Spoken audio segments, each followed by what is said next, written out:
Hi friends, welcome back to my channel Kanan Kitchen.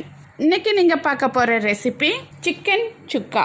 அதுக்கு தேவையான பொருட்கள்: சிக்கன் 1/2 கிலோ, வரமிளகாய் 4, மல்லித்தூள் 1/2 டீஸ்பூன், மிளகு 1 டீஸ்பூன், சோம்பு 1/2 டீஸ்பூன், சீரகம் 1 teaspoon, lemon juice 1 table spoon, தயிர் 2 டேபிள் ஸ்பூன், மஞ்சள் தூள் 1/2 டீஸ்பூன், இஞ்சி பூண்டு விழுது 1 டீஸ்பூன், கறிவேப்பிலை சிறிதளவு, உப்பு தேவையான அளவு, எண்ணெய் 3 டேபிள் ஸ்பூன், வெங்காயம் 2.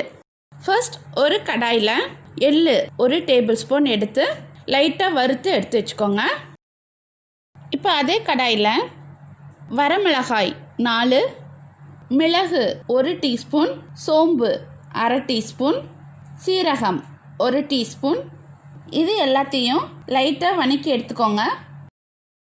இது கொஞ்சம் ஆறின பிறகு மிக்ஸி ஜாரில் போட்டு மல்லித்தூள் 1/2 டீஸ்பூன், இதோட லெமன் ஜூஸ் 1 டேபிள் ஸ்பூன், இஞ்சி பூண்டு விழுது 1 டீஸ்பூன் சேர்த்து நல்லா மைய அரைச்சி எடுத்துக்கணும்.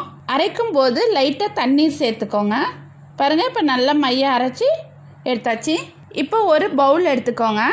இதில் சிக்கன் 1/2 கிலோ, தயிர் 2 டேபிள் ஸ்பூன், மஞ்சள் தூள் 1/2 டீஸ்பூன், கறிவேப்பிலை சிறிதளவு, உப்பு தேவையான அளவு, எண்ணெய் 1 டேபிள் ஸ்பூன், அரைச்சி வச்ச மசாலா, இது எல்லாத்தையும் சேர்த்து நல்லா கிளறி விட்டு ஒரு அரை மணி நேரம் ஊற வச்சுருங்க. இப்போ ஒரு கடாய் எடுத்துக்கோங்க. இதில் எண்ணெய் 2 டேபிள் ஸ்பூன், வெங்காயம் 2 நீளமாக வெட்டிக்கோங்க. சேர்த்து வெங்காயம் நல்லா பொன்னிறமாக வந்துடணும். பாருங்கள், நல்லா பொன்னிறமாக வந்துடுச்சு. இப்போ ஊற வச்ச சிக்கனை இதோட சேர்த்து லைட்டாக கிளறி விட்டு மூடி போட்டுருங்க.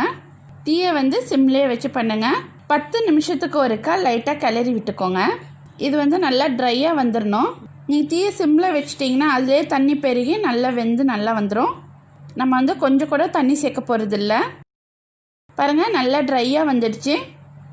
இப்போ வறுத்து வச்சுருக்கிற எள்ளு எடுத்து இதோட சேர்த்து லைட்டாக கிளறி விட்டுட்டு இறக்கிடலாம். பாருங்கள், சூப்பரான டேஸ்டியான சிக்கன் சுக்கா ரெடி. இதை கண்டிப்பாக உங்கள் வீட்லேயும் செய்து பாருங்கள். மறக்காமல் எங்களுக்கு கமெண்ட் பண்ணுங்கள், லைக் பண்ணுங்கள், ஷேர் பண்ணுங்கள், சப்ஸ்கிரைப் பண்ணுங்கள், பெல் பட்டனை ப்ரெஸ் பண்ணுங்கள்.